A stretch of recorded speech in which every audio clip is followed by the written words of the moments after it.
I'm excited for today's conversation. This is the final conversation in a week-long Creative Tech Week.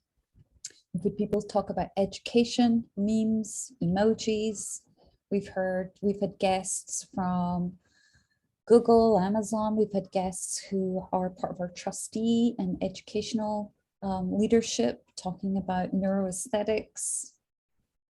We've had references from fine art through to automotive, gaming. So I'm really excited that at this point, we're actually going to talk about the future. Robbie Knock brought up a great question of whose future and where. So lots to talk about.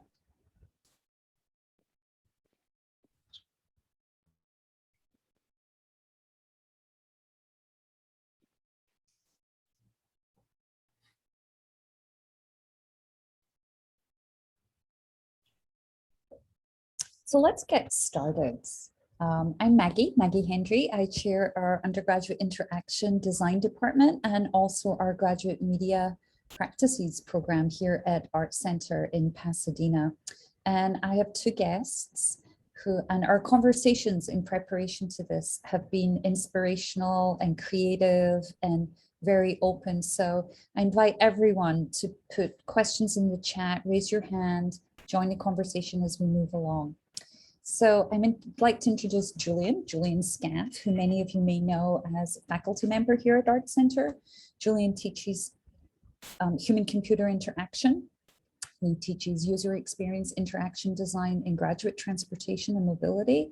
And he also teaches inclusive interactive futures as part of our interaction design program, and also history in futures of interaction.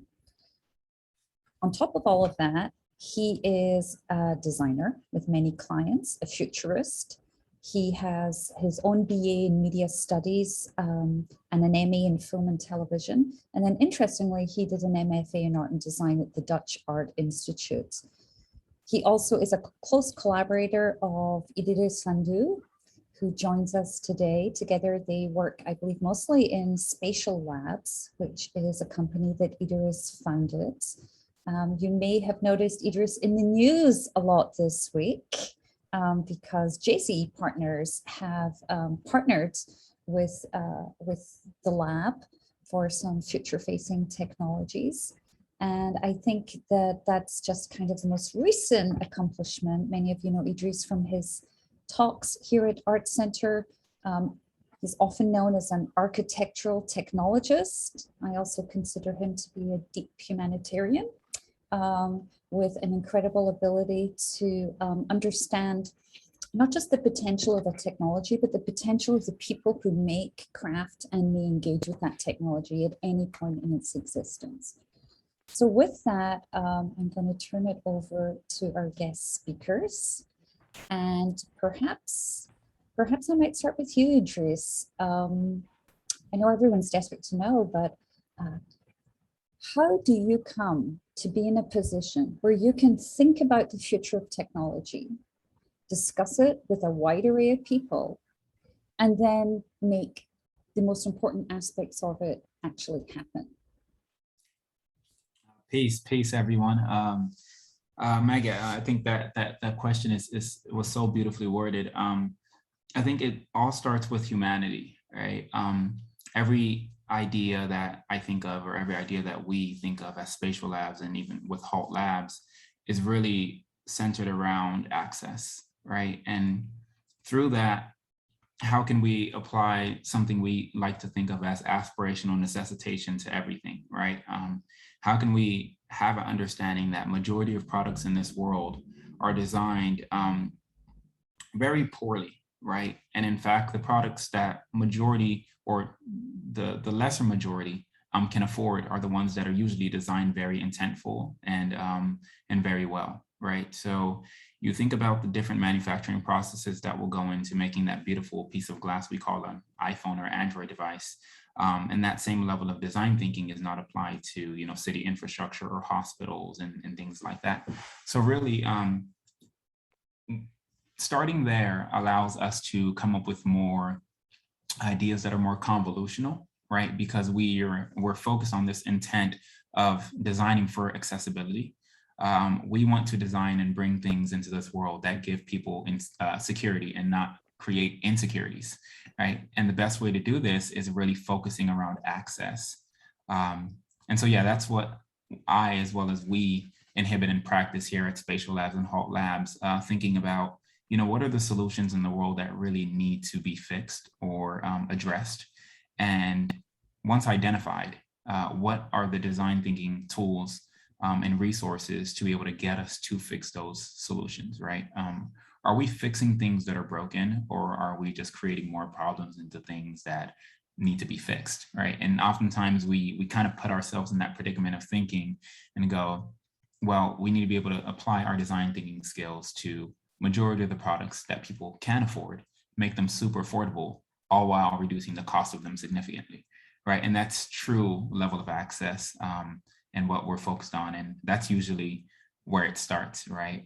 Designing for change, designing for accessibility, designing for inclusivity, and then working our way backwards and thinking about how can we take this high level of design that less than 5% of people understand and have access to, yet 95% of people desire to want to own these products and understand them better, and providing it to the masses. Oh, I think you. Yeah, I wanted to also ask Julian a question that really is the same thing almost, but you have the opportunity to bring these ideas and approaches to life in the classroom. And I wonder if you could talk to us a little bit about the special book with an introduction from Iddris that you worked on with many of our students. Sure. So this book, which I have a giant copy of floating behind me here, called If. The name of it is actually inspired from a defunct science fiction magazine that went out of print in the early 1970s.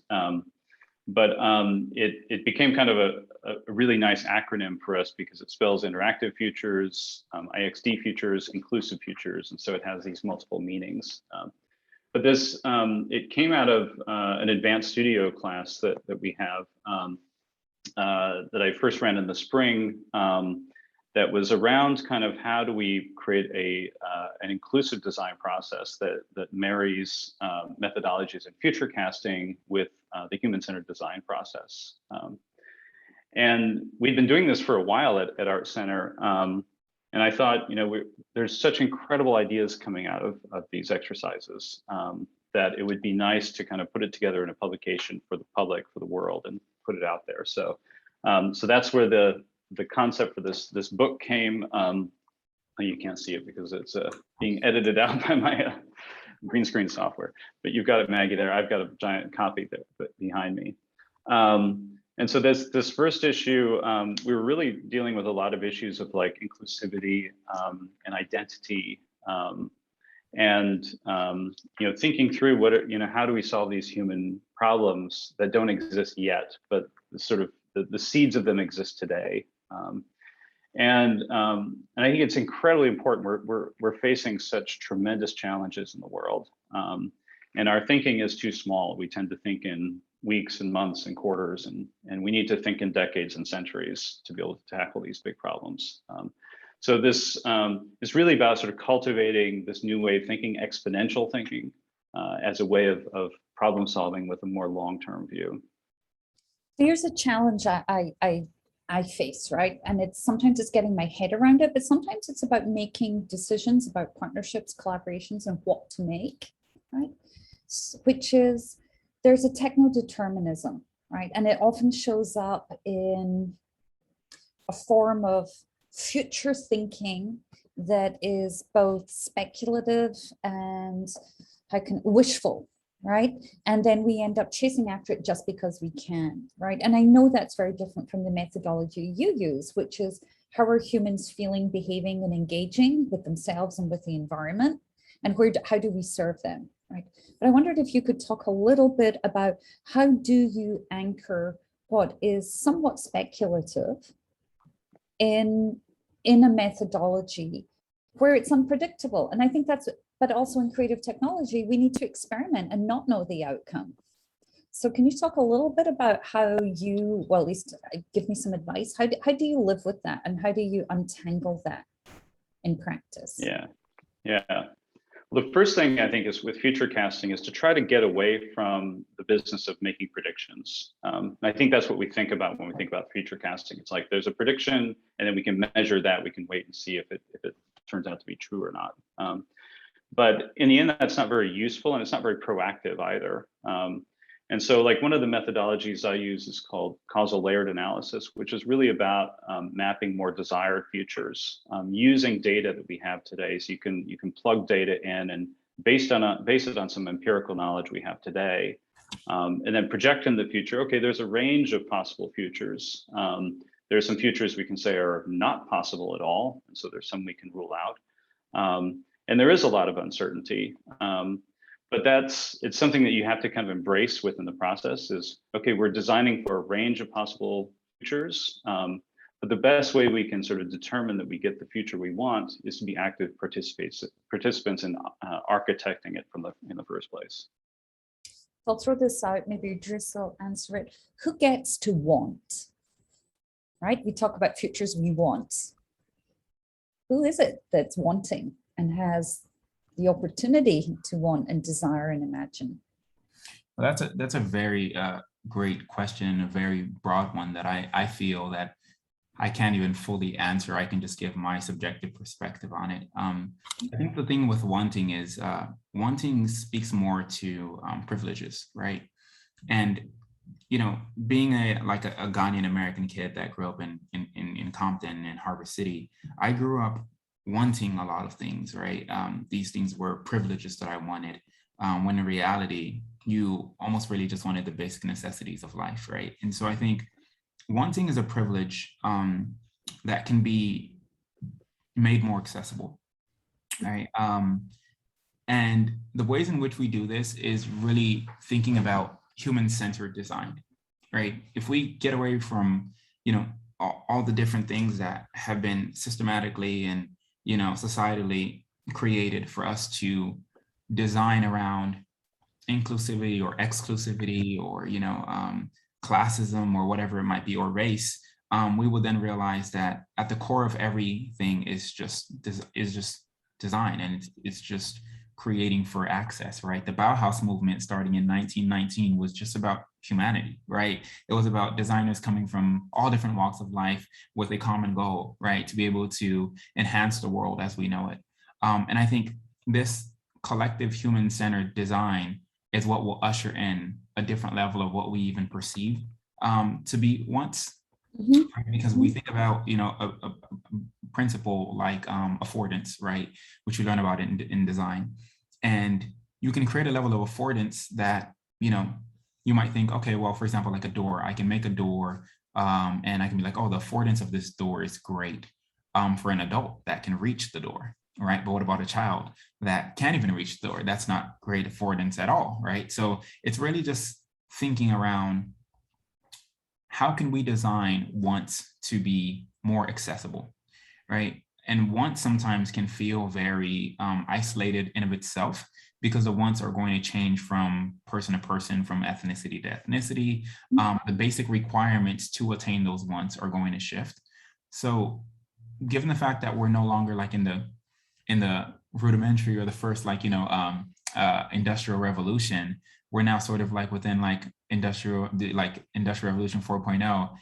We're not designing products that are only consumed by 5,000 people or 10,000 people anymore. We're making things at an incredible scale. Oftentimes within the software space, we're making technologies that are consumed by millions and millions of people, right? So the scale and the bandwidth and the data sets of things that could be wanted are significantly increased, right? So someone can bring a proposition of, this is something that you want, but in that, there's so many different ethnicities, there's so many different diversities of life to kind of represent. And the ones that you might think people want are not actually ones that they want.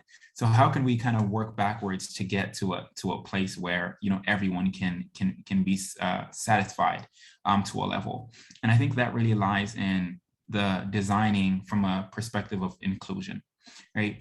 we need to, I've in the past said that any software or hardware or any device that is created with a non-diverse team from the ground up automatically renders it biased, right? And so if we think about the fact that we're in a space now, we're only going to continue creating things that are more and more and more utilized by a huge mass of people. We need to already be thinking about the different walks of life they'll come from, the different backgrounds they'll come from, the different communities they'll come from, different environments they'll come in from, and so many other things to be able to encapsulate that from the jump.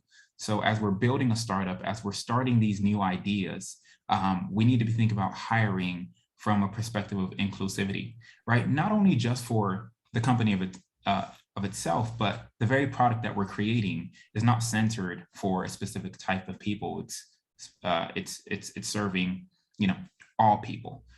So to kind of, circle back to my perspective on that answer, I think it's really just lies in our ability to empathize with all walks of life and create a unified, accessible platform in whatever it is that we create. Because we're sort of moving into the metaverse now, right? And the interesting thing about the metaverse is what kind of precedes us moving straight into the metaverse is what I like to call the phygital world, which is a convergence of the physical and digital worlds.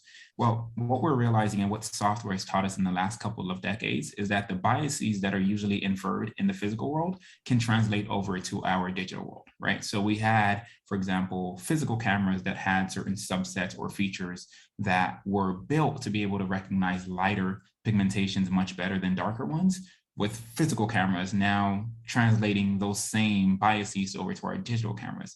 So in a world that's going to be where pretty much everything is going to be digitized after we move away from this physical to this digital medium, which we like to call the phygital medium, then going into the metaverse, the metadata or the meta in metaverse in of itself shows us that the levels of computational ability are going to be so much more greater.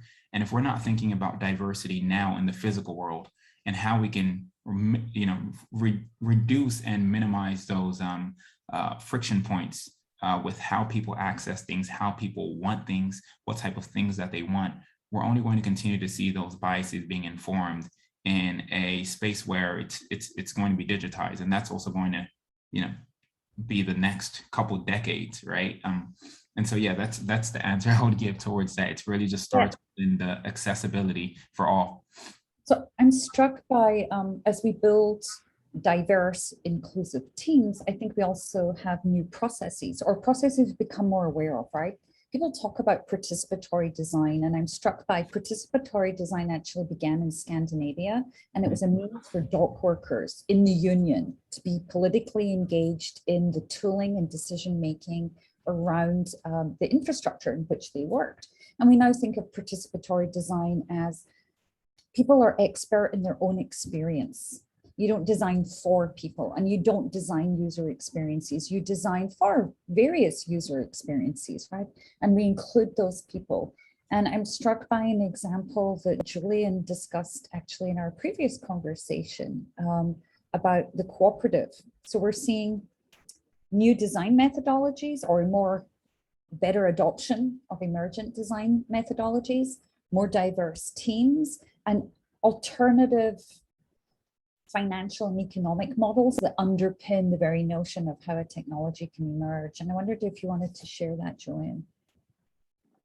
Yeah, so the co-op that Maggie references, there's a sort of a new business model emerging that is leveraging the power of blockchain to essentially have cooperative networks for gig economy jobs that are decentralized and worker owned. And so there's one called Co-op Ride in New York City, for example, that's a rideshare service, much like Uber.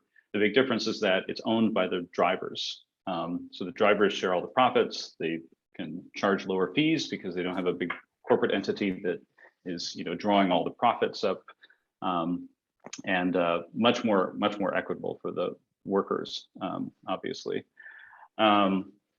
But yeah, there's, in a lot of the work we're doing, the city is kind of where things are happening. Like the city is the primary sort of habitat for modern humans.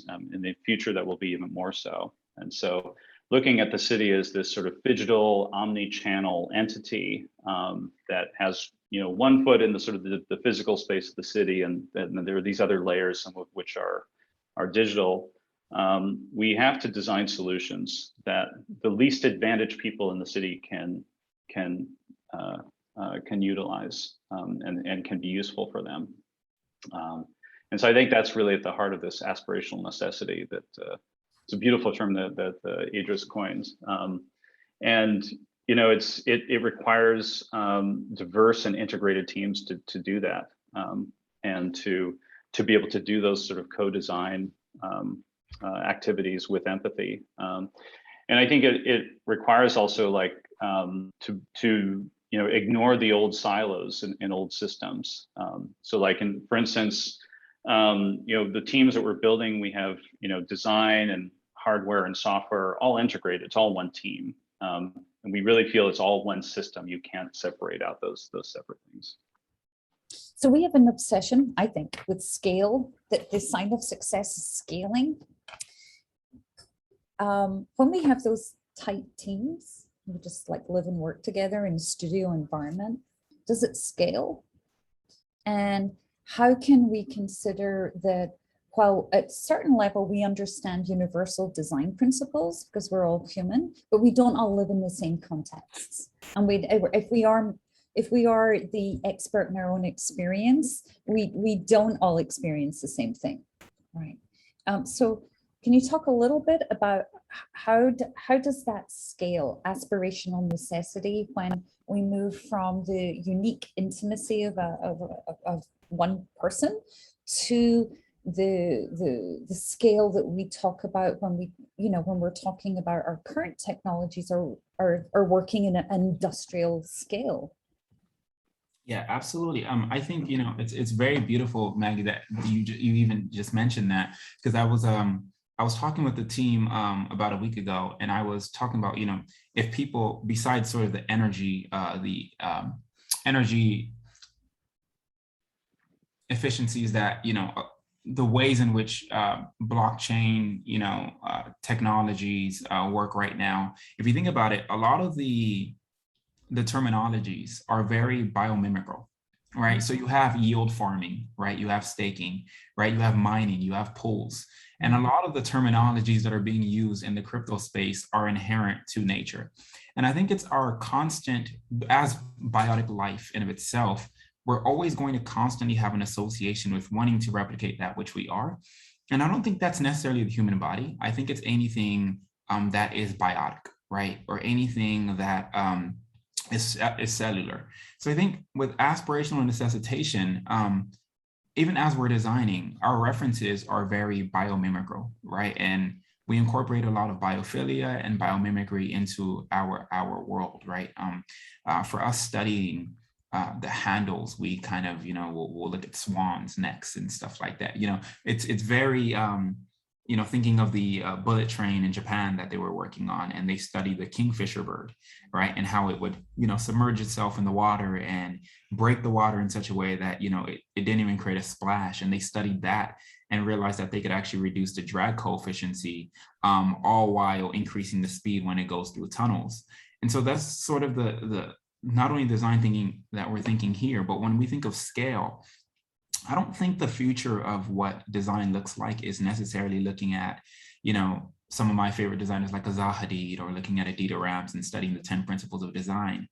These are great principles for a specific time period, right? But I think when we think about a universality, it's really just studying biotics. It's really studying nature, right? And a lot of the solutions to things that we think we're creating when in reality we're only rediscovering, a lot of the solutions and manuals of how to efficiently design those in the best way can be achieved by exposing students to a class on nature, right? Exposing students to a class on, the human body or the immune system. And we would realize that, oh, wow, like neural networks are actually based off of the brain, right?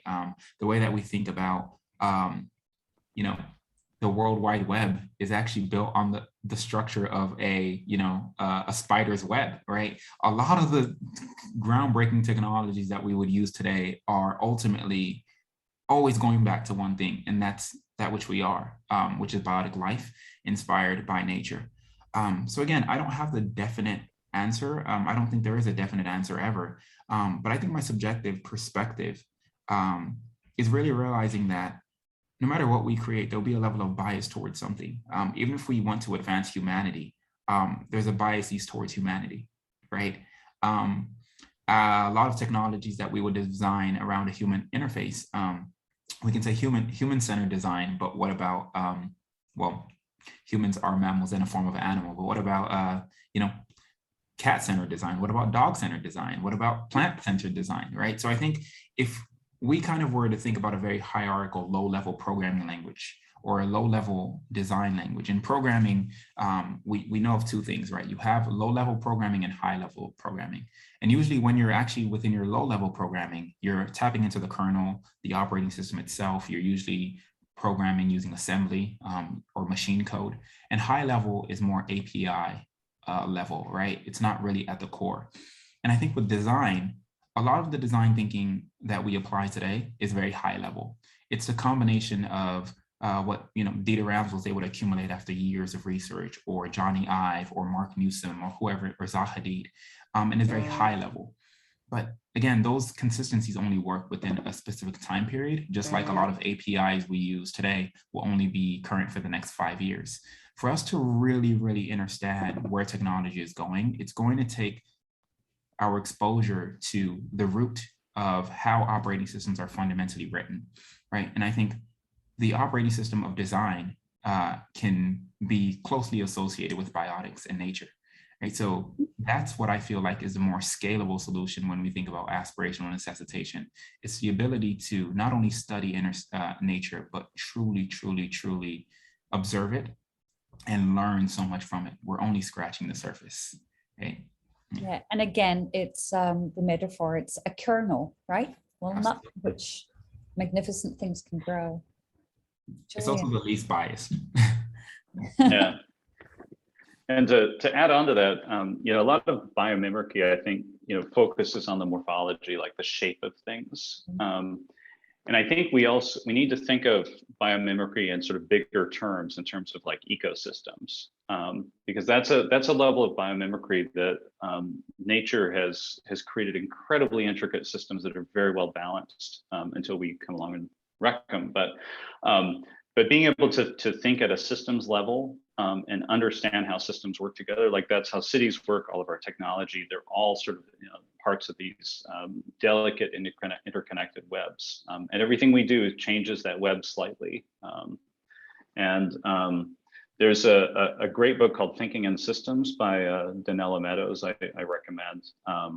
It's a great kind of introduction to how to sort of think within systems and understand how systems work, and be able to design big systems that are coherent and work with the other systems that exist around the world. Something I'm struck by when I think about systems design, and I was very fortunate that the first thing I did in a computing science lab was get a screwdriver and be given a screwdriver and told this is what we mean when we say a motherboard and this is the kernel. And that when I think about interaction design today, I think we need to design much, much, much more deeply into the stack, right? As well as more broadly across its integration in like our sensing environment and this. But what I see when I look at some parts of, like, let's just say the nature and of which we are wholly part, right? Is the notion of not prototyping, but tentative, right? There's a roadmap. You don't say, I'm here, I'm an acorn, and now I'm a tree. You're like, I'm going to stretch out. I'm going to cooperate with the biosphere. I'm going to contribute, receive, and there's a code, right? It's written in our DNA. And I'm curious about the role in, as we bring these structuring metaphors and blueprints and ways of sense making together, how do we both retain a future vision And how do we also incrementally prototype and build and experiment and learn and learn and learn and learn, right?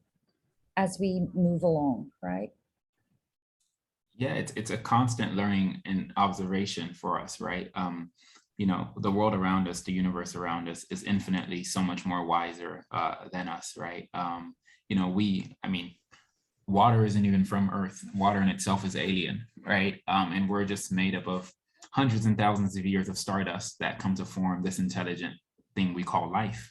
And the beauty of it is really what Julian was saying before, which is a lot of biomimicry, when you hear the term, it's really around shape and form, right? Form and function. But I think, you know, what we're also talking about is this idea of biophilia, right? Which talks about, you know, human beings' inherent need to want to associate with other organic life and nature and to understand it and want to be around it, right? It's why, you know, we like to be around flowers and plants and all these great things, and water. It's so soothing and calming. But I think what you said is so interesting, Maggie, because it is really around this constant prototyping alongside with nature as we experiment with it. A designer that does this, well, someone that I consider to be a genius that does this is a material scientist. Her name is Hendrie, and she's phenomenal. And she has really been discovering all these different ways for us to be able to study the building blocks of nature and the building blocks of things around us. For example, chitin, which I believe is one of the most abundant materials in the world. And she's been able to think about how we can have fabrics that can be, you know, seed to sewn, or the ability to use or teach silkworm how to, you know, reconfigure how they create silk to make dresses and things like that. And I think it's that symbiotic, that's the key word. It's that symbiotic learning process. A lot of our learning is really centered around wanting to create something new, when in reality, we could kind of be observing all what is perfected and using our creativity to bend that into ways that we would like things to be seen. And nature is full of these different ways, right? Back in the 80s, well, before I was born in 97, but I did a lot of research into a type of alloy called shape memory alloy, right? And it was pretty much this alloy that could be bended and programmed, and then it can be colded and then heated back, and it would remember its exact shape, right? So it's like, okay, cool. When we think about prefab homes, right, and affordable homes, this is a structure that we can look at. And there's so many different cheat codes, right? I like to call them, of these types of structural memory forms throughout nature, objects and things that have. We look at I think it's the milkbush plant that if you touch it, you know, it kind of goes back into its hiding shape. Or you think about the Venus flytrap, right? That has electrical signal, and it can know how many times, and you know, a fly has, you know, stepped over it before it finally closes. All of these different organic lives are capable of remembering things, and I think it's now up to us to really humble ourselves a little more, realizing that we actually don't know anything, and we can study all that has been here and will continue to be here, and understand that that is perfection. That is the 100% that we'll truly never be able to emulate. And as designers, our goal for every designer is just to play the 9 game. And what is the 9 game? We just add a 9 to every trailing previous 9.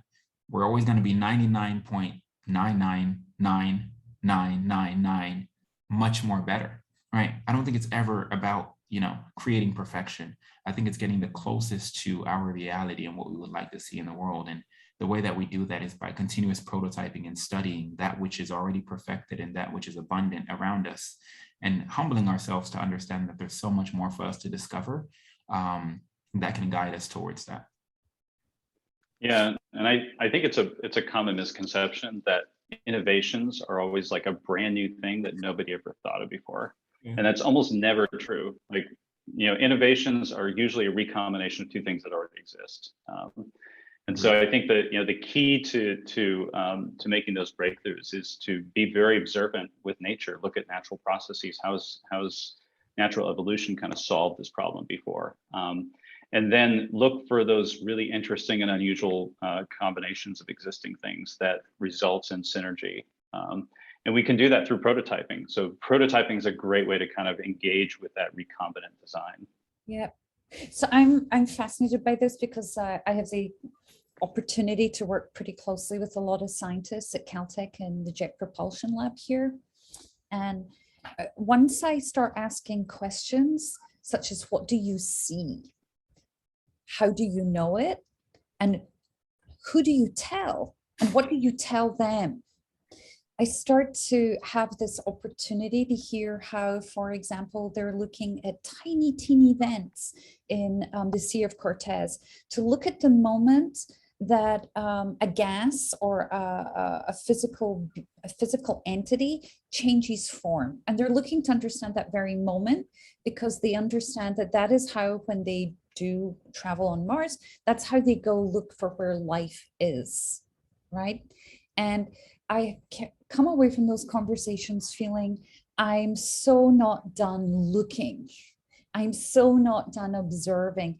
And moreover, that through those kind of collaborations, you learn to observe because they gave me words, they pointed, they almost like childlike, but it's it's the kernel, right? That's how you learn.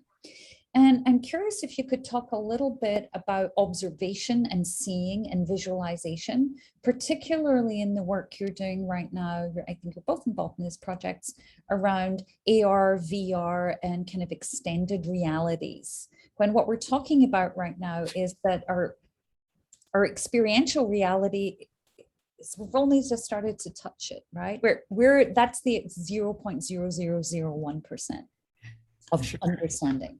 Yeah, I think I can start, and then I would love to also hear Julian's observations in of itself. I think what we're realizing is once you start exploring augmented reality and virtual reality, and there's usually a spectrum, right?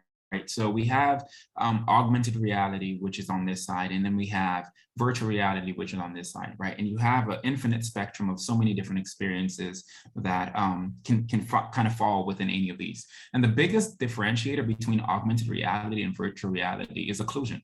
That's literally it, right? Virtual reality occludes your whole entire world, and as a result, puts you in a completely new environment with a more level of immersion, right? Augmented reality has a minimized occlusion level, therefore allowing you to have an overlaid experience on top of your real world.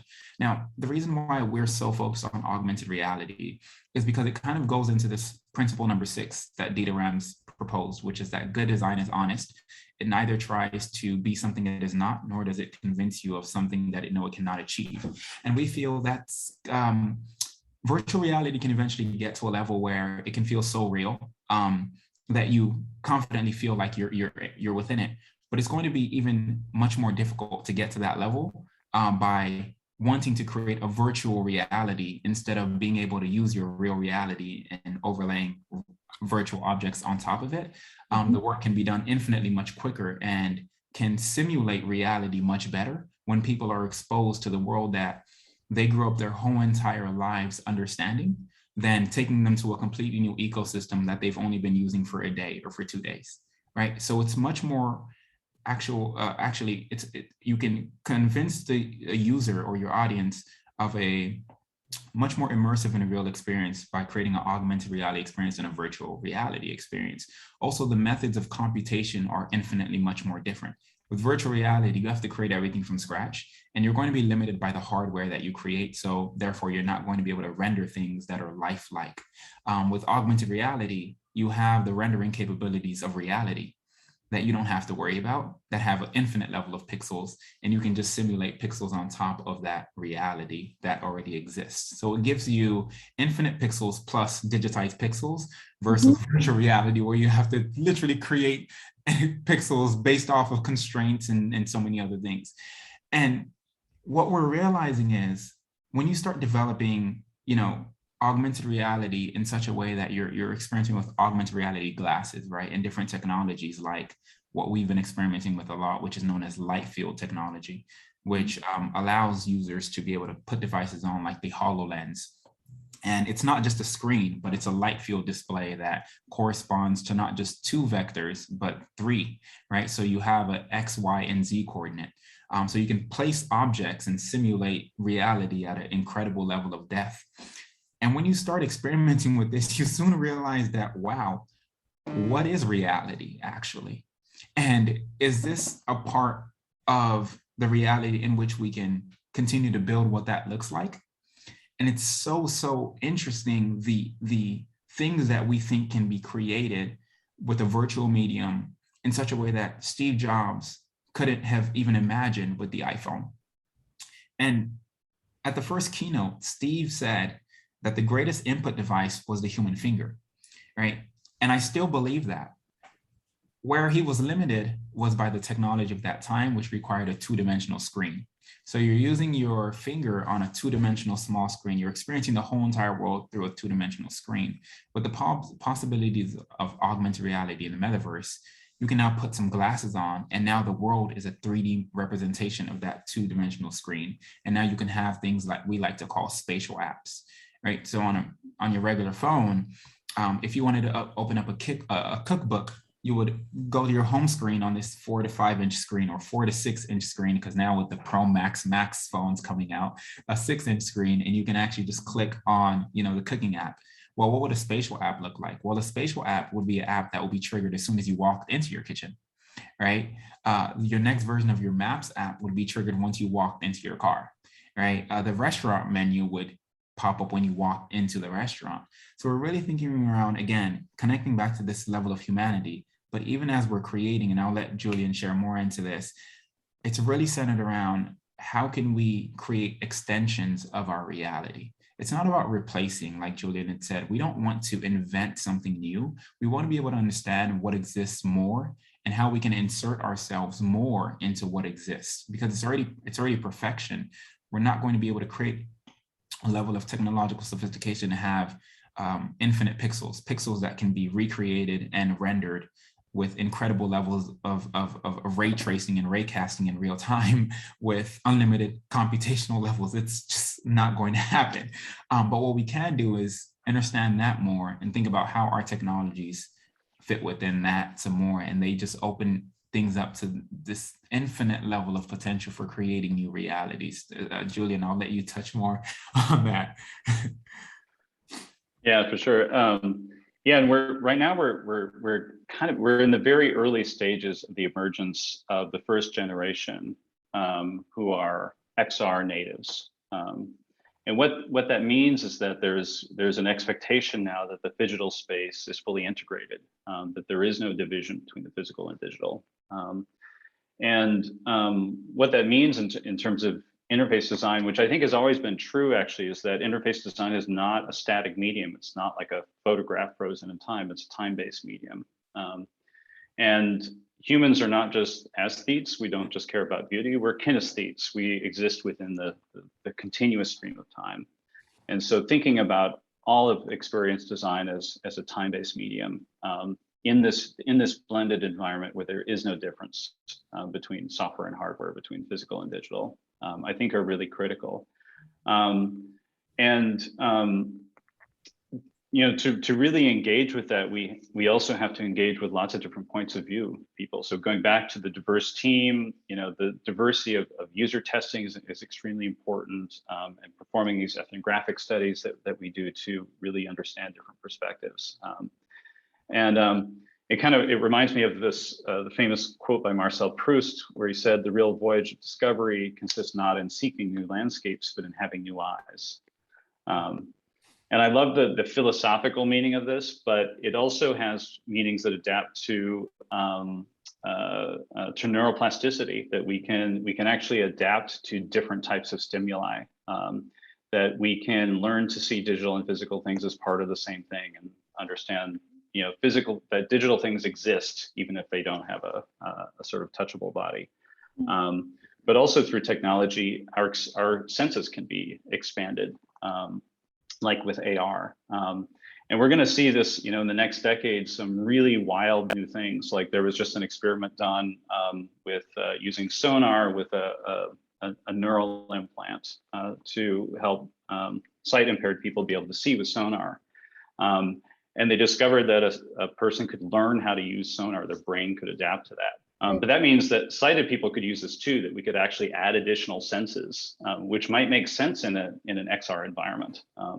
So I think there's kind of possibilities with transhumanism there as well that we'll have to grapple with. So this is like, I know we could go to like drinks at 7. So what I wanted to do right now is, because right what you just mentioned, Julian, touches on something that, again, I find I have questions, right? So we're talking about the potential, the expertise, and the incredible capabilities of computational advances in devices. And at the same time, we're talking about use cases of who, right? Who gets to benefit from this? And I was going to open it up to, there's a huge chat going on here, right? So I actually wanted to ask Benjamin, do you want to ask your question? Since I see you here.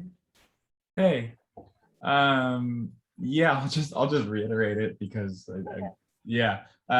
So yeah, I just have this question about, I mean, everything you were just, that whole conversation was a lot and mind-blowing and wonderful. So thank you for being here. But my question is back to the initial kind of nugget of the conversation, which was inclusivity at the beginning for a lot of these new technologies that are highly advanced and most likely expensive. Maybe that's an assumption, but how do we how do we ensure that there is inclusivity as they are being created, so they don't fall trap to previous issues of kind of everything that you were talking about current technologies defaulting to exclusion?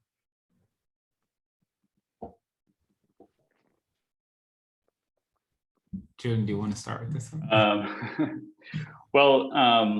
Yeah, I was trying to think of what I can say that's allowed under my NDAs. Yeah, that's what I was like. You know, I really think it kind of lies within. I think again, starting with the frameworks, right? I referenced Steve Jobs a lot, and what I love about Steve was his understanding of human experiences, right? By being tapped into, you know, Steve was, I mean, even a lot of how he would later choose to dress was inspired by, you know, a lot of like simplicity in Japanese culture, right? And just like, you know, I don't really have time to think about what I'm going to wear, right? If I'm going to wear this thing consistently. But I said that to say, in the first Apple keynote, he took a quote from Alan Kay, and he said, people that are serious about software should make their own hardware, right? And that really gave a lot of people the codes of vertical integration, and Apple would, from there on, you know, create a new piece of software for every hardware they created, right? So the iPhone would run iOS, the Mac would run Mac OS, the TVs would run tvOS, the cars would have CarPlay, you know, the watches would have watchOS, the iPad now has iPadOS, the Mac has Mac OS, and so on and so forth. And the reason why I brought this up is because as we think about inclusivity, sometimes what happens is people will think about creating sophisticated hardware that is actually limited by the hardware experience, right? So you can't really create a less biased data set if your hardware is what's flawed, right, in of itself, right? So I think our mission and our goal as we talk about designing for inclusivity is not to just think about the end user experience, which would be the software experience that you can go in and customize, but thinking about how we build inclusive hardware from the ground up. An example of this would be thinking about how everyone was thinking about computer vision and facial recognition for the last decade. It was pixel oriented, right? So we're measuring the pixel variations in a series on an X and Y coordinate and figuring out what are the brightest and the darkest ones, right? But that can be heavily flawed because there's so many different variations and pigmentations right around. And then a company like Apple was like, well, if we're going to design a new authentication system, we can't just make a great software experience, we have to re-engineer the hardware. And they chose to go with LiDAR. And LiDAR doesn't use pixels anymore. It instead uses point cloud technology, which is based on, again, a vector 3, X, Y, and Z coordinate. And every single unique individual who has a face has the ability to have their own identity that is not biased. It actually doesn't care about your color at all, right? And so to achieve these breakthroughs that really advance humanity, we need to really think about inclusivity, not just from software, but fundamentally think about it from the inception of how we create our hardware. I think that's what we can share. Kind of. Yeah. Very interesting. And I think I think one more thing I can share is like the iPhone is a luxury phone. Mm-hmm. It's a high-end phone. Yeah. We are not in the business of making luxury products, and so the things that we're looking at are, you know, available for the masses that are affordable and or free. Mm-hmm. So that's a very practical answer, I guess. Yeah. I was also just going to comment, because we're coming towards the end of our time for people to ask their questions. When we began this week, we began with our provost showing images of Ansel Adams at ArtCenter, making the equipment he needed to do the photography that was important to him, right? So I'm kind of trying to loop this back a little bit, right? And I think that there's an understanding of there's certain things we do in the world of research, and then we look to see how do we operationalize it so that it can become more available, so that it can be better integrated. And there are things that we do in the world of, you know, our professional design practices, right? So I wondered if we could just finish by talking about how do you see your practice in creative technologies and human-centered design, and with the understanding human means life-centered design. How do you see it in the future? I mean, if I could just give a very brief answer. An architect that I've been following for a minute now, his name is Su Fujimoto, and he did a exhibit here in LA at the Japan House on Highland. And in his exhibit, he explored all these new concepts of architecture, right? That were indicative of specific time periods. So he says, good architecture, similar to what Bjork has said, is being able to create designs that are representative of a specific time era. And I think when we think about the future, we often hear, you know, the best way to create it, the best way to build pretty much building the future that isn't here yet, right? The best way to predict the future is by creating it. And so in his whole exhibit, every single piece of architecture that he presented, he had a little piece of paper on it that said the caption and depiction of what it was. And at the bottom, he said, let's just place it here and see. Right. So I think my future is, or I think about the future that I have for humanity or how we interact with technology is prototyping, right? And saying, let's place it there and see. Nothing that we create is a definitive, nor does anything we strive to create do we propose or think to be a definitive. It's really just indicative of a specific time period that people can look back and say, oh, that was clearly the era in which people were thinking about, you know, hardware and software cohesion, and they were thinking about, you know, these things. And they'll be able to use those building blocks, no matter how it turns out, whether that's something that can be improved on, or it was a format that could work for the next decades. They'll be able to use that as the entry point for how they'll think about design in the future. And so in a real simple way, that's how I would answer it. We're just going to continue prototyping what we feel like is the future, placing it there and seeing what happens. Yeah, and I'm incredibly excited about the types of design tools we could have in the future. I think there's been an incredible explosion of creativity in building tools for prototyping the last 10 years. And there are great tools now for prototyping all sorts of 2D interfaces. We don't have the tools yet to very easily and code-free kind of play in you know, XR environments, or to play with AI and machine learning algorithms.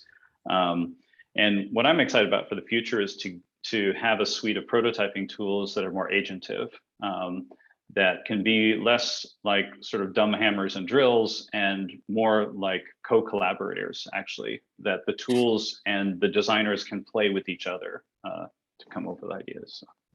So. We're just at the end of our time.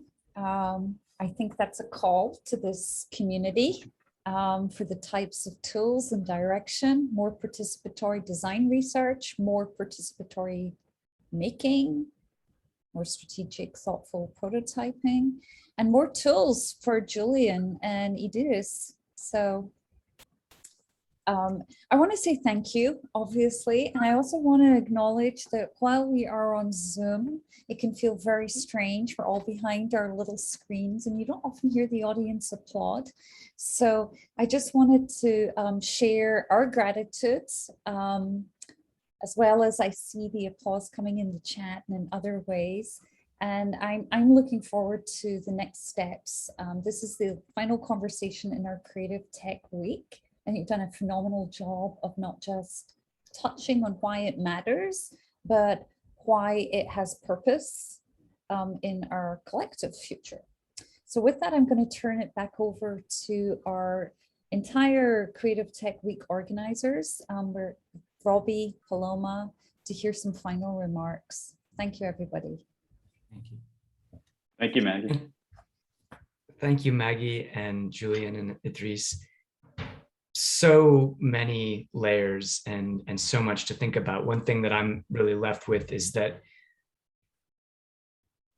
prototyping and learning and presence are all so deeply connected, and the feeling of a future that might exist, that might look and feel and be a particular way, sometimes is really at odds with the moment of prototyping and learning and being present, in that space. And so I think it's so helpful in a world where finish and polish and the perfect curve, it is highly desired to help people to move into that much more present, feedback-oriented, participatory process. And I think that draws a line through all of Creative Tech Week and through so much of what we've been hearing in lots of different ways, lots of different fields, lots of different types of practices, that those areas around learning and questioning and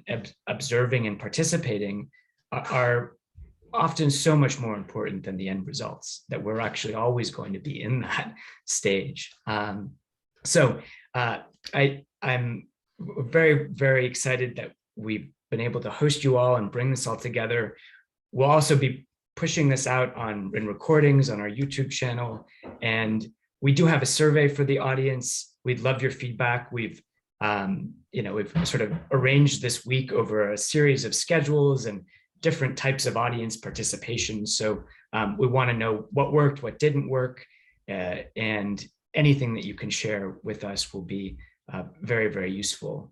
I think broadly, just to thank everybody that's supported this, all of the faculty, staff, students, all of the speakers, Maggie, your incredible leadership in bringing us all together, Christine Bown, Jared Gold, our collaborators and friends across the spectrum is really, really what makes this possible. And Zoom is just, it's just a step towards the type of collaborative experience that technology is enabling that didn't really happen many years ago before the pandemic, before we were pushed into this environment. So I think this is a touch upon what is possible, and also in the spirit of prototyping, very much in that sort of in that space. So thank you all. Thank you, Paloma, for just steering the ship behind the scenes, and all the team at HMCT as well, and Gloria Kondrup and Chris Hacker and Sean Adams, also our chairs that were very, very involved in helping program this. So I think with that, I will drop the survey link into the chat here. We'll also be following up by email, and you'll get a link to the recordings when those are published and pushed out online. And I hope everybody enjoys the rest of the day from wherever you are. Stay in touch with ArtCenter. We want to know what you're doing. We want to bring you in and share this work across our community.